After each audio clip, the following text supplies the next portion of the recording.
Sometimes ignorance is preferable to the detailed truth. Maybe, we only care about truth in so far as it empowers us. Knowing and thinking about all of the details of every orange tree would just be a psychological burden for the most of us. I'll take illusion over the reality. But can't help but ask, is it possible that the mind is actually accessing a deeper kind of truth? Maybe, the mind is separating the signal from the noise. But what constitutes signal versus noise? Our values. A farmer that values knowing all the details of an orange tree will view it differently than a regular person. Well, where do our values come from? Here's Nietzsche's view from beyond good and evil. Behind all logic and its seeming sovereignty of movement, there too stand valuations or, more clearly, physiological demands for the preservation of a certain type of life.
For Nietzsche, our values come from our physiological demands, and what does our physiology demand?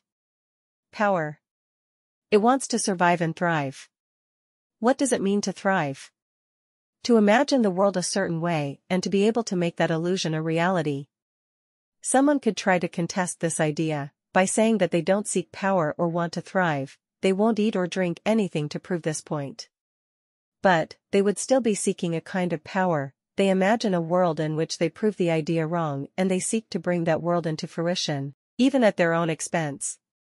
87. So then begs the question, what if we cover the entire desert with solar panels? How much energy would we actually be able to produce, and how would this change our planet? Let's take a deep dive. For starters, let's begin here. This is the Where's-That solar power station in Morocco, the world's largest concentrated solar power plant currently in existence in a marvel of modern engineering. Once fully completed and operational, the plant will take up an area of 25 square kilometers and be capable of producing 582 megawatts of electricity.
It will even be capable of storing solar energy in the form of superheated molten salt, which allows for further production of electricity even into the night.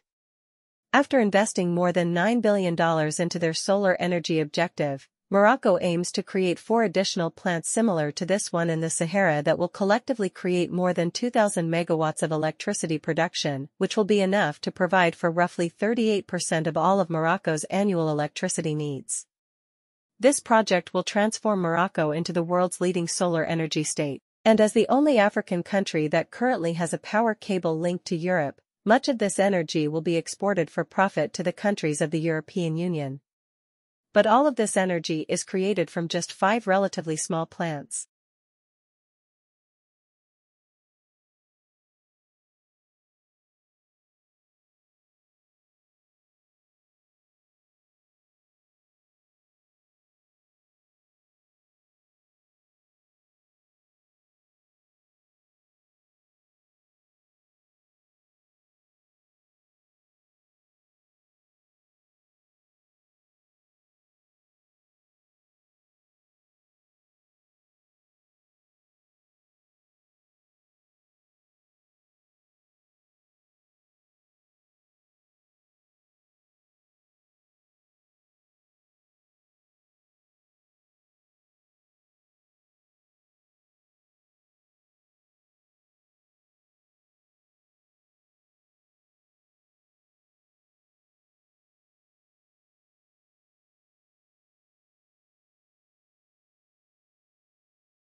An ant is pretty stupid.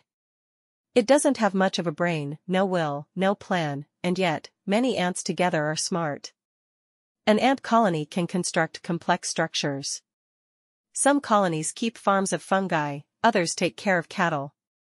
They can wage war or defend themselves. How is this possible? How can a bunch of stupid things do smart things together? This phenomenon is called emergence, and it's one of the most fascinating and mysterious features of our universe. In a nutshell, it describes small things forming bigger things that have different properties than the sum of their parts. Emergence is complexity arising from simplicity, and emergence is everywhere. Water has vastly different properties to the molecules that make it up, like the concept of wetness. Take wet fabric. If you zoom in far enough, there is no wetness. There are just molecules sitting in the spaces between the atoms of the cloth.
Wetness is an emerging property of water. Something new, only created by a lot of individual interactions between water molecules. And this is sort of it. Many things interact under a certain set of rules, creating something above and beyond themselves. But for these things that we actually do really care about and do experience profound regret around, what does that experience feel like? We all know the short answer. It feels terrible. Regret feels awful. But it turns out that regret feels awful in 4 very specific and consistent ways. So, the first consistent component of regret is basically denial. When I went home that night after getting my tattoo, I basically stayed up all night. And for the first several hours, there was exactly one thought in my head. And the thought was, make it go away. This is an unbelievably primitive emotional response. It's right up there with, I want my mommy. We're not trying to solve the problem.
We're not trying to understand how the problem came about.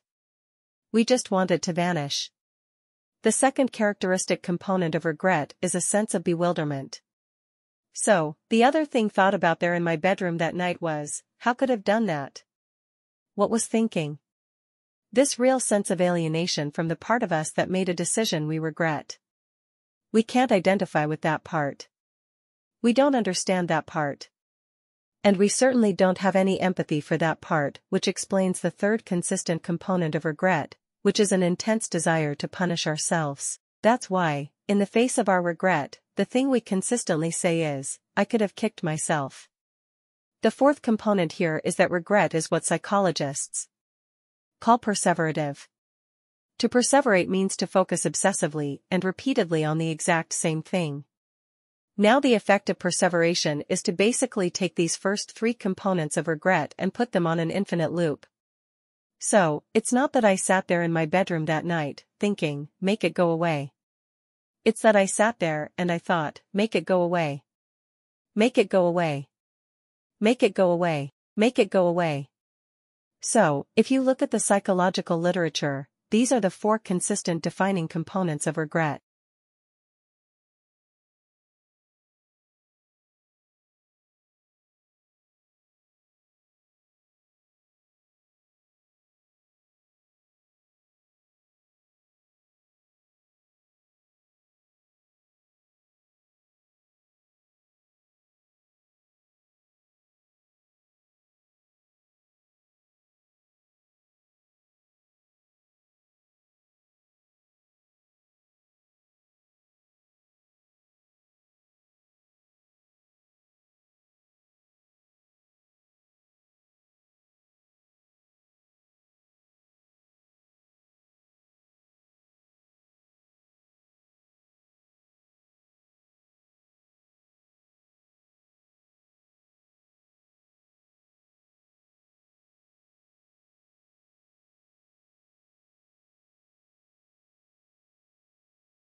But if we're to ask you a similar question, what percentage of the population do you think is capable of truly mastering calculus, or understanding organic chemistry, or being able to contribute to cancer research?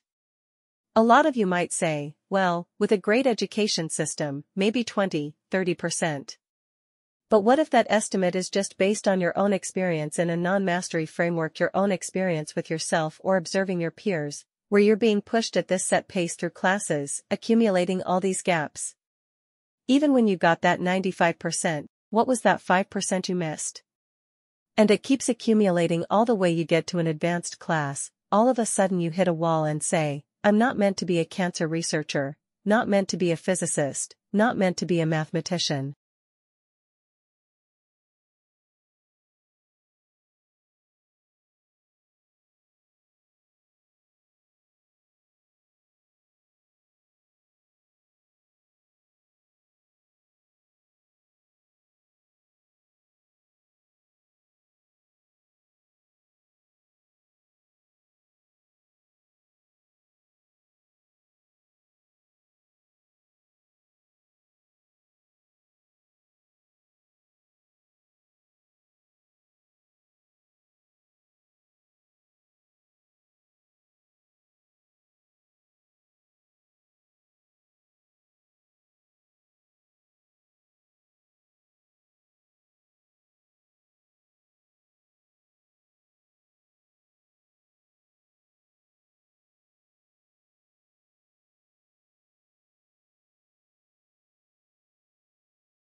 Now, why are companies embracing the re-entry internship?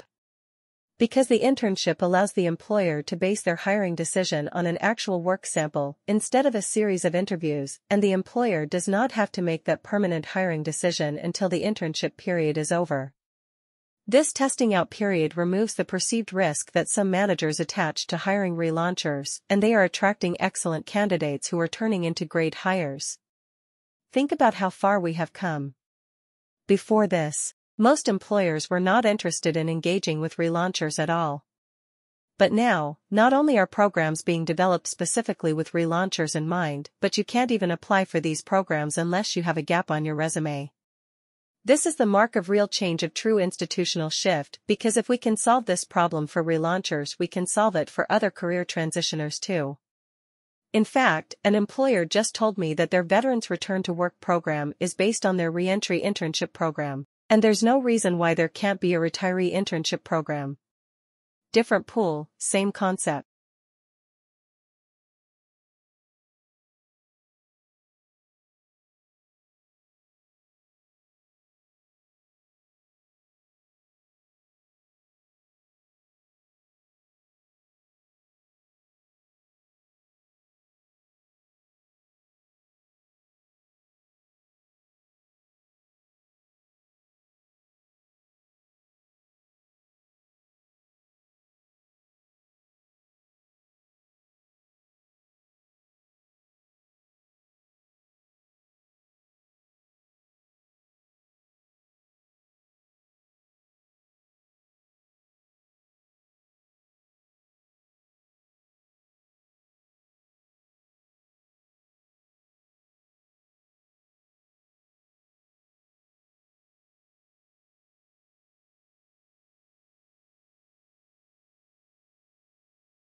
This kind of approach is kind of the way some students approach preparing for standardized tests. In order to get test scores to go up, teachers will end up teaching to the test. Now, that approach can work, test results often do go up. But it fails the fundamental goal of education, to prepare students to succeed over the long term. So given these obstacles, what can we do to transform the way we transform organizations? So rather than being exhausting, it's actually empowering and energizing?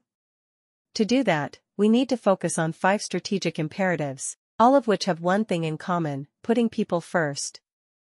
The first imperative for putting people first is to inspire through purpose. Most transformations have financial and operational goals. These are important and they can be energizing to leaders, but they tend not to be very motivating to most people in the organization. To motivate more broadly, the transformation needs to connect with a deeper sense of purpose. Take Lego. The Lego Group has become an extraordinary global company.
You could argue this kind of digital detox would be beneficial.